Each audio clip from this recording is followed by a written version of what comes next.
நண்பர்களுக்கு வணக்கம். இன்றைக்கி ஒரு முக்கியமான விஷயத்தை பற்றி பார்ப்போம். ஒன்றும் இல்லை, சேம் அதே பங்களாதேஷ் தான். பங்களாதேஷில் இன்றைக்கி ஒரு முக்கியமான விஷயம் நடந்திருக்கு. ரொம்ப பெரிய பிரச்சனை அவங்க பண்ணிகிட்டு இருக்காங்க. ஆனால் இந்தியாவுக்குள்ள இன்றைக்கி 2 பேர் வந்து நுழைய பார்த்துருக்காங்க. நம்மளுடைய பிஎஸ்எஃப் வந்து ஆட்டத்தை ஆரம்பிச்சிட்டாங்கன்னு சொல்லப்படுது. 2 பேரையும் சுட்டு வீழ்த்திருக்காங்க அப்படின்னு சொல்கிறோம். இதுக்கு தான் நீங்கள் ஆசைப்பட்டீங்களா, இதுக்கு தான் இந்த மாதிரி ஒரு பிரச்சனை பண்ணிட்டு இருக்கீங்களா அப்படின்ற மாதிரி தான் மனசில் நமக்கு தோணுது. ஆனால் இதில் ஒரு முக்கியமான விஷயம் இருக்குது. அது என்ன அப்படின்னா, இவங்களாவே செய்யலை. இந்த அமெரிக்காவில் இருக்கக்கூடிய சிஏஏ போட்ட ஒரு பிளானில் தான் வந்து இந்த மாதிரிலாம் நடந்துட்டுருக்கு அப்படின்ற மாதிரி ஒரு செய்தி வந்திருக்கு. வாங்க ஃபுல் டீட்டெயில் வீடியோக்குள்ளே போய் பார்க்கலாம். சரி, முதல்ல விஷயம் என்ன அப்படின்றத பார்ப்போம். நம்மளுடைய பிஎஸ்எஃப், அதாவது பார்டர் செக்யூரிட்டி ஃபோர்ஸ் இருக்கு இல்லையா, இவங்க என்ன பண்ணியிருக்காங்கன்னா இப்போ ரொம்ப வந்து ஸ்ட்ராங் ஆகிட்டாங்க அப்படின்னு நம்ம சொல்லலாம். அதாவது மேகாலயா பார்டர் வழியாக 2 பங்களாதேஷை சேர்ந்த திருட்டு பசங்க வந்து உள்ள நுழைய பார்த்துருக்காங்க.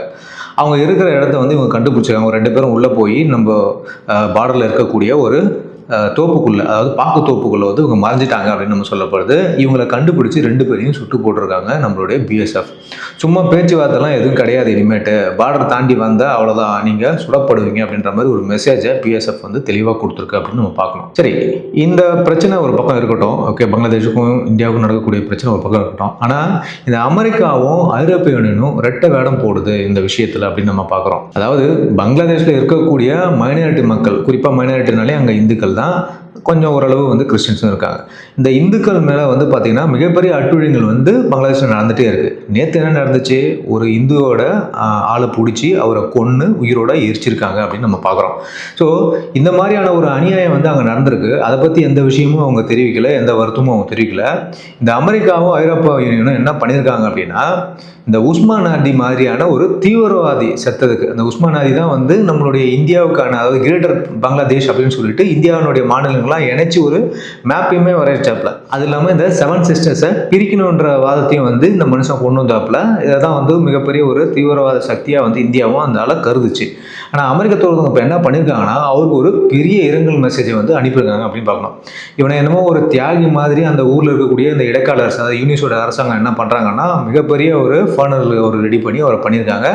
அது மட்டும் இல்லாமல் இவனை வந்து பின்பற்றணும், இவனுடைய கொள்கைகளை பின்பற்றணும் அப்படின்ற மாதிரி சொல்லி அந்த நாட்டில் இருக்கக்கூடிய மற்ற இளைஞர்களையும் பார்த்தீங்கன்னா இவனுடைய கொள்கைகளை வந்து நீங்கள் ஏற்றுக்குங்க அப்படின்ற மாதிரி மறைமுகமாகவும் சரி, அது மட்டும் இல்லாமல் இந்த மூளைச்சலவை செய்யக்கூடிய தீவிரவாத இயக்கங்களையும் வச்சு அவங்களெல்லாம் உள்ளே இழுக்கிறாங்க. அது மட்டும் இல்லாமல் இந்தியா வந்து ஒரு மோசமான நாடு அப்படின்ற மாதிரி ஒரு விஷயத்தை அவங்க வந்து திணிக்கிறாங்க அப்படின்னு நம்ம பார்க்குறோம்.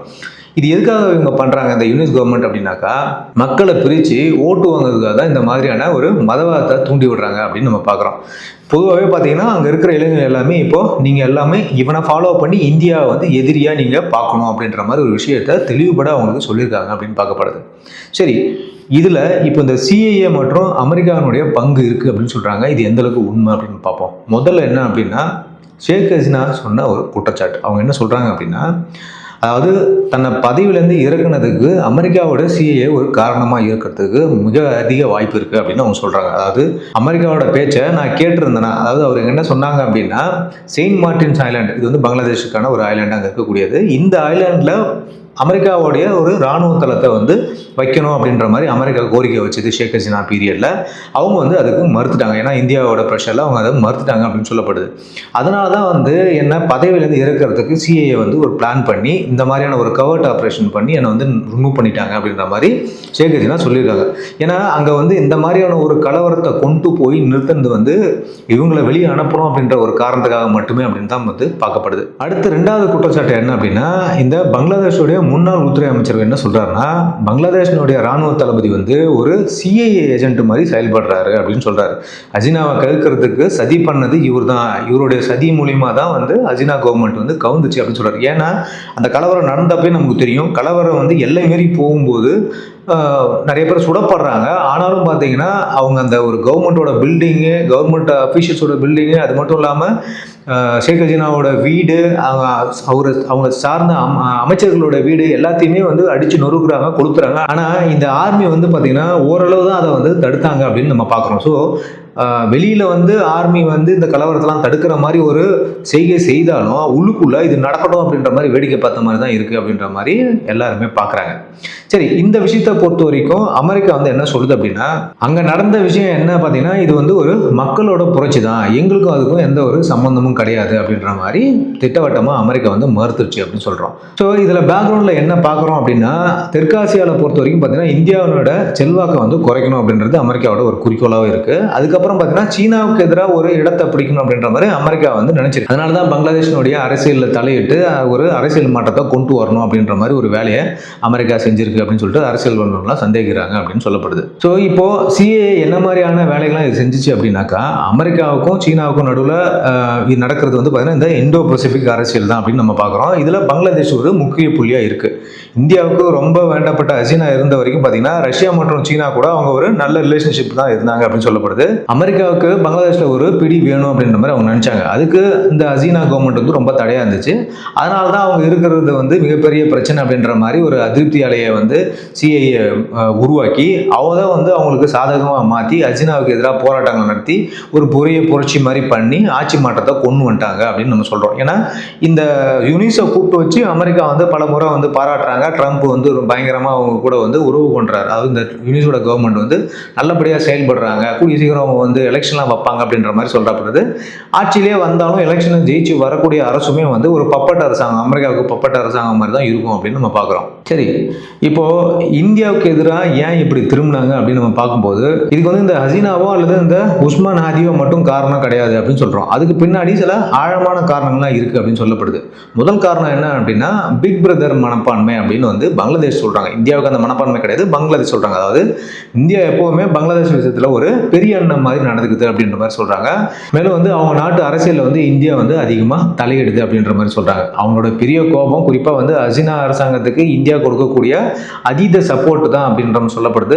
மற்ற எதிர்கட்சிகள், அதாவது இந்த பிஎன்பி, ஜமாத்தி இஸ்லாம், இந்த மாதிரியான எதிர்கட்சிகள் வந்து இந்தியா மேலே ஒரு பயங்கரமான வெறுப்பை உண்டு பண்ணுறாங்க. அதாவது இந்த ஹசீனா கட்சி வந்து பார்த்தீங்கன்னா இந்தியாவு கூட அதிக உறவு இருக்கிறதுனால, இவங்களுக்கு அவங்களுக்கு ஆப்போசிட்டாக இருக்கிறதுனால இந்தியா மீது வந்து ஒரு வெறுப்பை வந்து இந்த எதிர்கட்சிகள் வந்து அதிகமாக திணிச்சாங்க அப்படின்னு நம்ம பார்க்குறோம். இது வந்து முதல் காரணம். ரெண்டாவது காரணம் என்னன்னு பார்த்தீங்கன்னா தண்ணீர் பிரச்சனை, அதாவது இந்த டீஸ்டா ரிவர் இஷ்யூ அப்படின்னு சொல்கிறாங்க. இந்த டீஸ்டா ரிவர் இஷ்யூ வந்து ரொம்ப ரொம்ப ஒரு முக்கியமான மேட்டர் தான். இந்தியாவுக்கும் பங்களாதேஷ் நடுவில் பார்த்தீங்கன்னா கிட்டத்தட்ட ஒரு 54 ஆறுகள் வந்து ஓடுது அப்படின்னு சொல்கிறோம். இதில் இந்த தீஸ்தா நதி பங்கீடு ஒப்பந்தம் வந்து பார்த்தீங்கன்னா பல வருஷமாக இழுபறியிலே இருக்குது.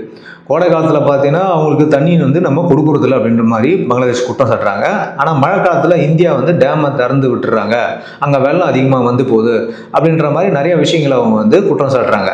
இதுக்கு இந்தியா வந்து பார்த்தீங்கன்னா ஒரு பதில் சொல்லியிருக்கு. நாங்கள் தண்ணியை தரமாட்டோம்லாம் என்றைக்குமே சொன்னது கிடையாது, ஆனால் சில சிக்கல்லாம் இருக்குது அப்படின்னு சொல்லப்படுது. அதாவது இந்திய சட்டப்படி ஆறுகள் வந்து மாநில அரசுகளோட கட்டுப்பாட்டில் தான் வரும். மேற்கு வங்க முதலமைச்சர் மம்தா பானர்ஜி என்ன சொல்கிறாங்க அப்படின்னா, எங்கள் மாநிலத்துக்கே இப்போ வந்து தண்ணி கிடையாது, அப்புறம் எப்படி நாங்கள் வந்து பங்களாதேஷுக்கு தர முடியும் அப்படின்ற மாதிரி ஒரு கேள்வி வைக்கிறாங்க. எங்கள் விவசாயிகள் வந்து பாதிக்கப்படுவாங்க அப்படின்னு சொல்லி இந்த ஒப்பந்தத்தை பல வருஷமாக வந்து கிடப்பில் போட்டு வச்சுருக்காங்க மம்தா பானர்ஜி அப்படின்னு நம்ம பார்க்குறோம். மத்திய அரசு நினைச்சாலும் சரி, மாநில அரசை மீறி இந்த மாதிரியான ஒரு உடன்படிக்கையை வந்து கொண்டு வர முடியாது அப்படின்றது தான் இந்திய அரசோட சட்டமாகவும் இருக்கு. இப்போ முன்னாடி மாதிரி வந்து பார்த்தீங்கன்னா தண்ணிகள் வந்து வர்றதில்ல, இந்த பனிப்பாறைகள்லாம் இருக்கு இல்லையா, அது உருகிறது வந்து குறைஞ்சி போச்சு அப்படின்னு சொல்றாங்க. அதனால நதியோட நீர் மட்டமே வந்து மொத்தமாக குறைஞ்சிருச்சு அப்படின்னு சொல்லப்படுது. சமீபத்தில் பார்த்தீங்கன்னா பங்களாதேஷ் இந்த நதியை சீரமைக்க சீனா கிட்ட உதவி கேட்டாங்க அப்படின்னு நம்ம பார்க்குறோம். அது இந்தியாவுக்கு வந்து பார்த்தீங்கன்னா ஒரு பாதுகாப்பு ரீதியான ஒரு பிரச்சனை அப்படின்னு நம்ம பார்க்குறோம். அதனால இந்தியா என்ன சொன்னாங்க அப்படின்னா, நீங்க வந்து சீனா கிட்ட போக வேண்டாம், நாங்களே இந்த தீஸ்தா நதி சீரமைப்பை வந்து பண்ணித்தரோம் அப்படின்ற மாதிரி ஒரு நம்பிக்கையும் கொடுத்துருக்காங்க. அடுத்து பார்த்தீங்கன்னா பார்டரில் நடக்கக்கூடிய துப்பாக்கி சூடு, அதாவது பிஎஸ்எஃப் என்ன பண்ணுறாங்க அப்படின்னாக்கா, அங்கேருந்து வரக்கூடிய இந்த திருடர்கள் மற்றும் தீவிரவாதிகளை வந்து சுட்டுறோம் அப்படின்ற மாதிரி ஒரு குற்றச்சாட்டை அவங்க வந்து பெருசாக வைக்கிறாங்க. ஏன் திருட வந்தாலும் சுடணும், பிடிச்சி ஜெயிலில் போடலாம்ல, எதுக்காக சுடுறீங்க அப்படின்ற மாதிரி அவங்க கேள்வியும் வைக்கிறாங்க. இது வந்து மக்கள் மனசில் இந்தியா ஒரு மோசமான நாடுன்ற மாதிரி ஒரு பிம்பத்தை வந்து உருவாக்குறதுக்கு ஹெல்ப் பண்ணிச்சு அப்படின்னு சொல்கிறோம். ஆனால் பிஎஸ்எஃப் தரப்புலேருந்து என்ன சொல்கிறாங்க அப்படின்னா, அவங்க யாரையும் வந்து வேணும்னே குறி வச்சுலாம் சுடுறது கிடையாது. பார்டர்லேருந்து வரக்கூடிய இந்த ஸ்மக்லர்ஸ் மற்றும் கடத்தல்காரர்கள்லாம் வந்து வெறும் கையை வீசிக்கிட்டுலாம் வர்றது கிடையாது. கிடையாது. அவங்க கிட்ட கத்தி, கோடாரி, நாட்டு வெடிகுண்டு, சில நேரங்களில் துப்பாக்கி கூட வந்து அவங்க வச்சிருக்காங்க அப்படின்ற மாதிரி சொல்லப்படுது. கடந்த சில வருஷங்களில் மட்டும் பார்த்தீங்கன்னா நூற்றுக்கணக்கான பிஎஸ்எஃப் வீரர்கள் இந்த கடத்தல்காரங்களால தாக்கப்பட்டு இருக்காங்க. இதனால நிறைய பேர் வந்து படுகாயமும் அடைஞ்சிருக்காங்க. ஒரு சிலர் வந்து உயிரிழந்திருக்காங்கன்னு சொல்லப்படுது. உயிரை காப்பது பண்ணிக்கிறது வேற வழியே கிடையாது, நம்ம சுட வேண்டியதா போகுது அப்படின்னு சொல்றோம். ஒரு போலீஸ் வந்து துப்பாக்கி வச்சுட்டு இருக்காங்க, கத்தியை தூக்கின்னு வந்து ஒரு திருடன் வந்து வெட்ட வந்தானா அந்த துப்பாக்கி வச்சுட்டு வேடிக்கை பார்க்கறதுனா எந்த அளவுக்கு நியாயம்? சரி, நம்ம நாட்டில் போலீஸுக்கு தான் அந்த அதிகாரம் கிடையாது, ஆனால் பிஎஸ்எஃப் குடும்பம் கிடையாது. கண்டிப்பாக பிஎஸ்எஃப் என்ன பண்ணுவாங்க, சுட தான் செய்வாங்க. இவங்க என்ன சொல்றாங்கன்னா அவங்கள பாதுகாப்பாக பிடிச்சி ஜெயிலில் போடணுன்றாங்க. இது எந்த விதத்தில் சாத்தியம் அப்படின்னு தெரியல. ஏன்னா நமக்கு ஆல்ரெடி எக்ஸ்பீரியன்ஸ் இருக்கு. ஏகப்பட்ட பேர் வந்து படுகாயம் அடைஞ்சிருக்காங்க, ஏகப்பட்ட பேர் இறந்தும் போயிருக்காங்க. ஸோ இந்தியா வந்து பார்த்தீங்கன்னா நம்ம நாட்டு வீரர்களுடைய உயிரை வந்து இழக்க விரும்பவே கிடையாது அப்படின்றத நம்ம இங்கே தெளிவாக வந்து அவங்களுக்கு சொல்லியும் இருக்கோம். அடுத்து ரொம்ப முக்கியமான விஷயம் என்னன்னா, இந்த பங்களாதேஷுக்கு நம்ம மேலே இருக்கக்கூடிய வெறுப்பு என்னன்னா, இந்த ட்ரேட் டெபிசிட். அதாவது பங்களாதேஷை விட இந்தியா அங்கே நிறைய பொருட்களை எக்ஸ்போர்ட் பண்ணுறாங்க அப்படின்னு அவங்க சொல்றாங்க. ஆனால் அவங்க நாட்டு பொருட்கள் வந்து இந்தியாவுக்குள்ள வர்றது நிறைய கட்டுப்பாடுகள் இருக்கு அப்படின்ற மாதிரி அவங்க சொல்றாங்க. அங்க இருக்கக்கூடிய பிசினஸ்மேன் வந்து இந்த மாதிரி விஷயங்களை எடுத்து வைக்கிறாங்க அந்த அரசாங்கத்துக்கிட்டையும் மக்கள்கிட்டையும் அப்படின்னு சொல்லப்படுது. இதுவும் ஒரு வெறுப்பு உண்டாகுது. அவங்க சொல்றது ஒரு விதத்துல உண்மைதான். இப்போ சமீபத்து கணக்குப்படி, அதாவது 2024 2025 கணக்குப்படி பார்த்தீங்கன்னா இந்தியா பங்களாதேஷ்க்கு அனுப்புறது எவ்வளவு அப்படின்னு பார்க்கும்போது சுமார் $11.45 பில்லியன் மதிப்புள்ள பொருட்களை வந்து இந்தியா பங்களாதேஷ்க்கு அமைச்சிருக்கு. நம்ம நாட்டு மதிப்புல பார்த்தீங்கன்னா 95,000 கோடி அளவிலான மதிப்பு.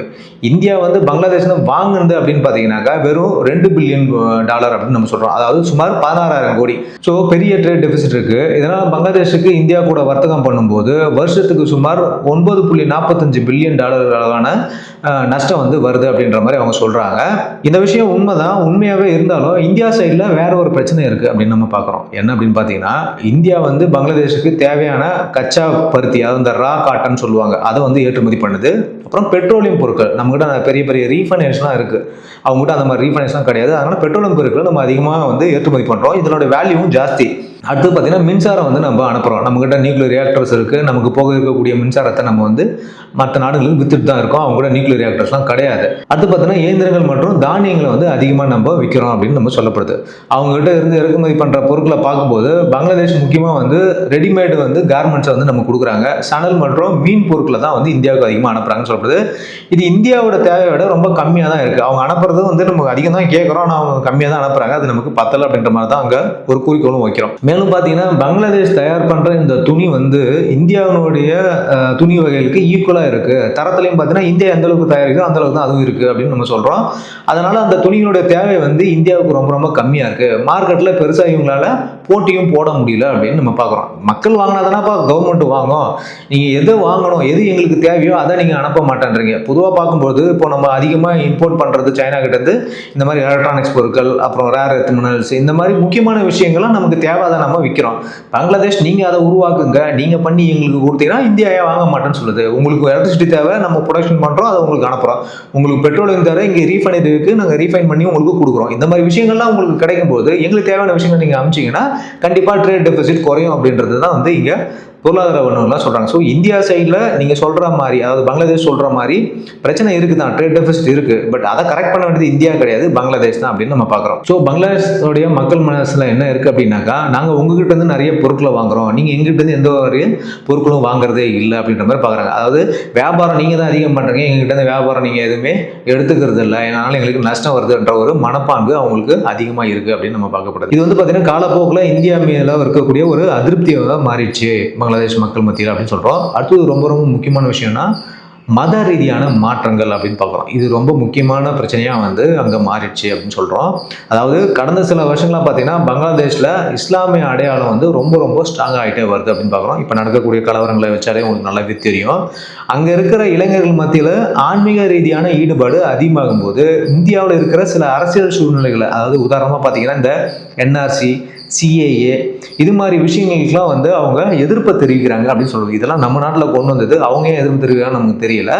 ஸோ இந்த மாதிரி பிரச்சனைகளை வந்து சில தீவிரவாத அமைப்புகள் என்ன பண்றாங்கன்னா, தப்பான ஒரு பொருளியை கிளப்பி விட்டு பங்களாதேஷ் மக்கள் மத்தியில் இந்தியாவை வந்து ஒரு முஸ்லிம்களுக்கு எதிரான ஒரு விஷயங்களை பண்ணக்கூடிய நாடு அப்படின்ற மாதிரி ஒரு பிம்பத்தை கிரியேட் பண்ணிட்டாங்க அப்படின்னு நம்ம சொல்றோம்.